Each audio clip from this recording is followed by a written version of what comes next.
in Central Florida. Nice cool mornings, hot at the end of the day, but still really lovely. We're in 1 Thessalonians this morning, and we're going to finish chapter 3. So I'm going to read for you verses 9 through 13 of chapter 3 in 1 Thessalonians.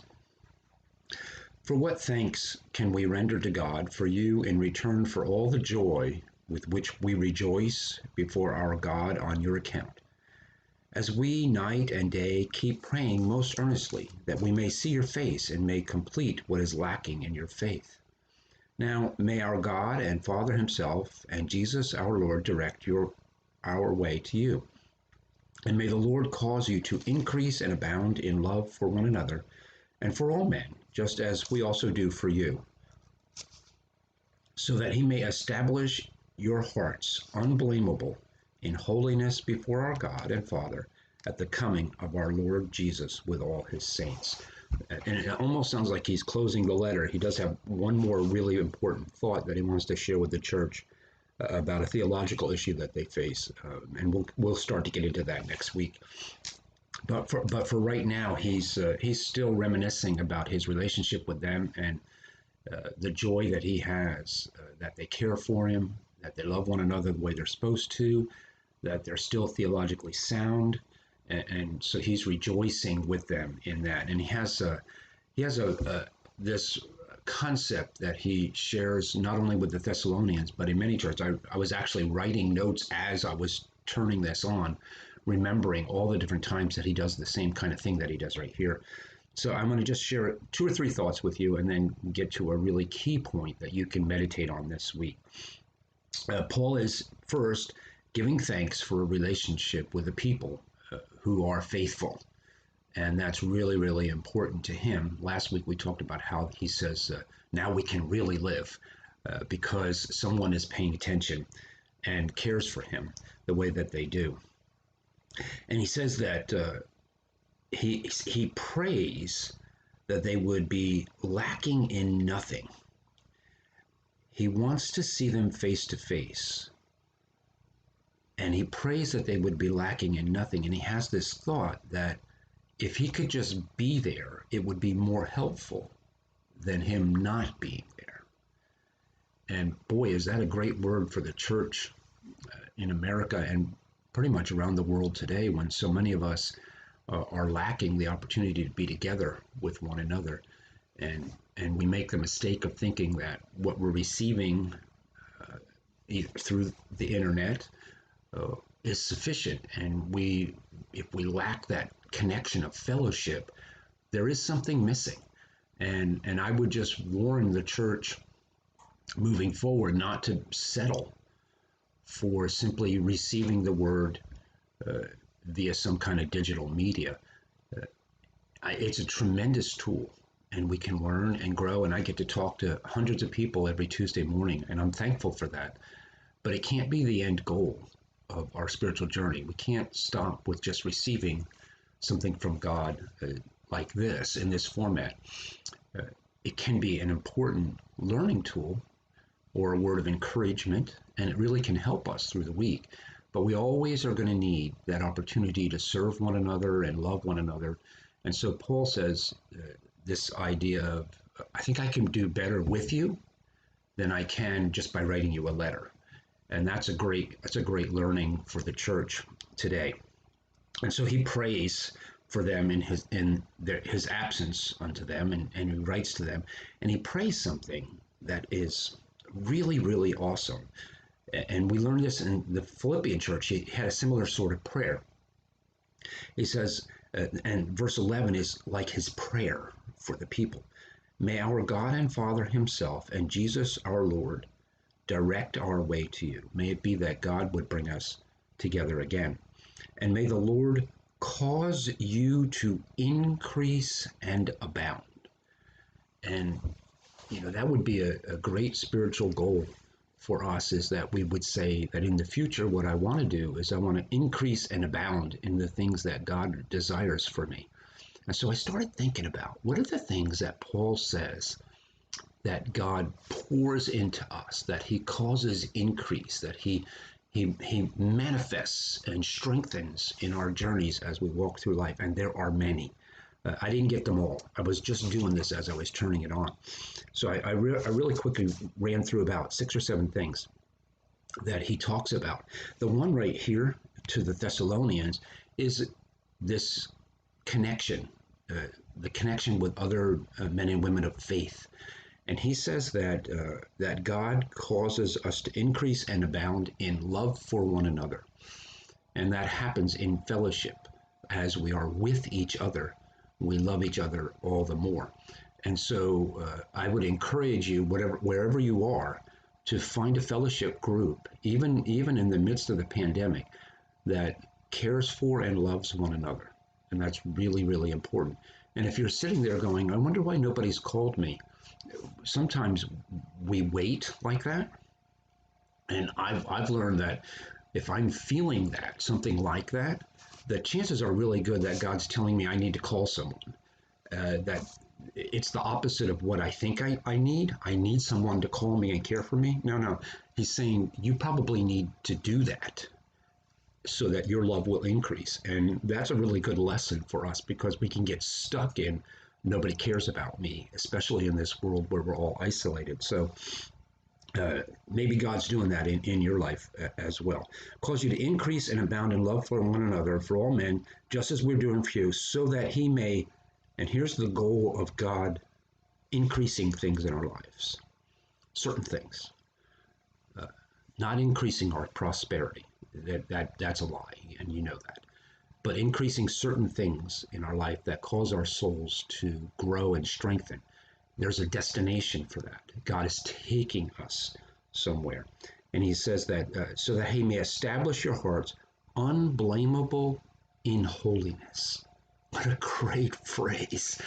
That God's desire for me is to make me unblameable in holiness. And that has great assurance and great confidence. Now, of course, we're not there, but that's good to know that that's God's goal in my life, is he wants me to become unblameable in holiness, so that, and listen to this last image, before our God and Father at the coming of our Lord Jesus with all the saints. His desire is to do such things, such great works in my life, that I become unblameable in holiness, so that I can stand with the saints when Jesus comes back. Now that's cool. That is something that my soul desires. So just some things for you to think about as we begin the week. And like I said, there are many, many more than what I'm going to share with you right now. These are things that I remembered.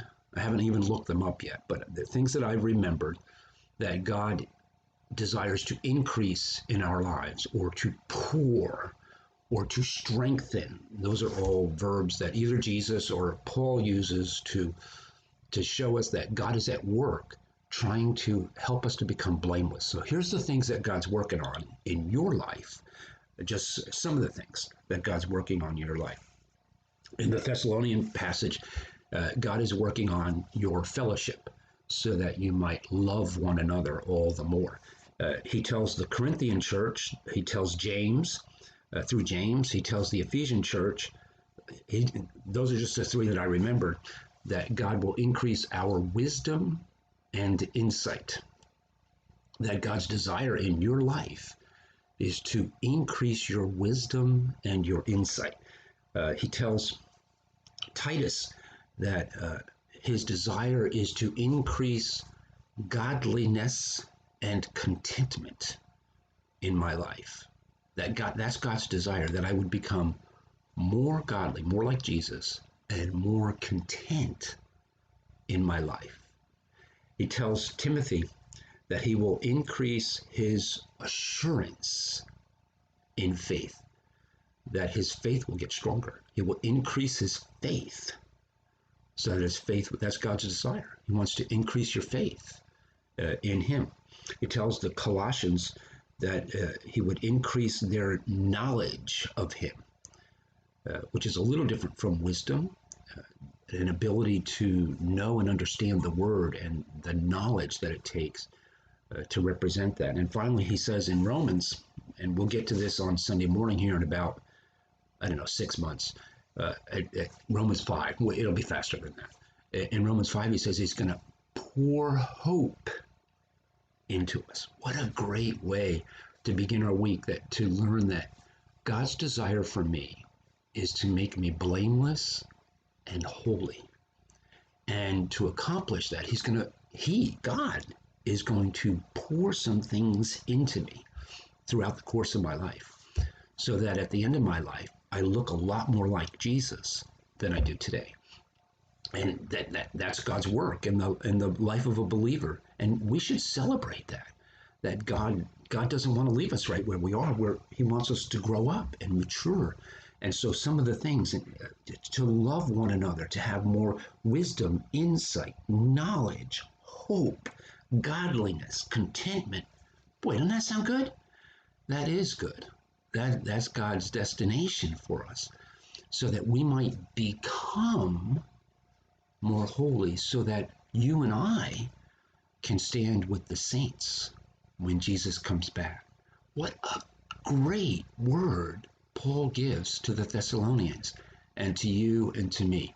And so I hope and I pray that God's desire for your heart would be someone who would receive these gifts of God with enthusiasm. He never says anywhere that God will increase our contentment in life by making our circumstances more content. No, he doesn't say it like that. He says it more like he will increase our contentment so that whatever the circumstances are, we will remain content and we will rejoice in our lives. So often we want peace to be peace here, but peace here is an illusion, and it's not the kind of peace that God's going to provide for us. Our peace is in knowing that we are one with him. And so that's what he's telling the Thessalonians, that we need each other to remind ourselves why we're here.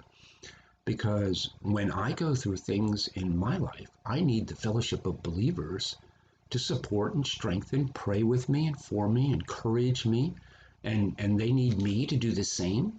It's a mutual bond that believers need each other in this life journey, because if we try to go through the hardest things of life and we think we're by ourselves, it is just doubly difficult to do that.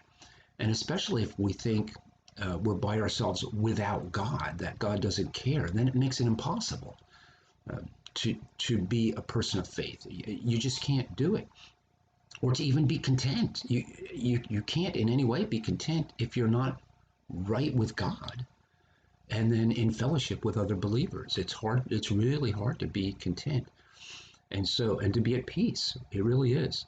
And so my word for you today is rejoice in the good things that God is doing in your life. He's pouring these things into the hearts of believers so that they might become holy and blameless when Jesus comes back. God's goal for you and for me is that I get to stand with the saints when Jesus comes back. I just love that image. That's a great, great word of hope for us.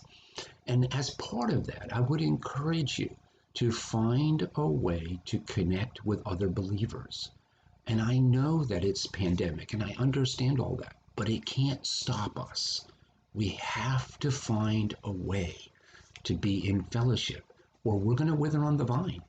And so however you do that, in whatever way, shape, or form, find a way to encourage other believers so that you might be encouraged. That's the word for today.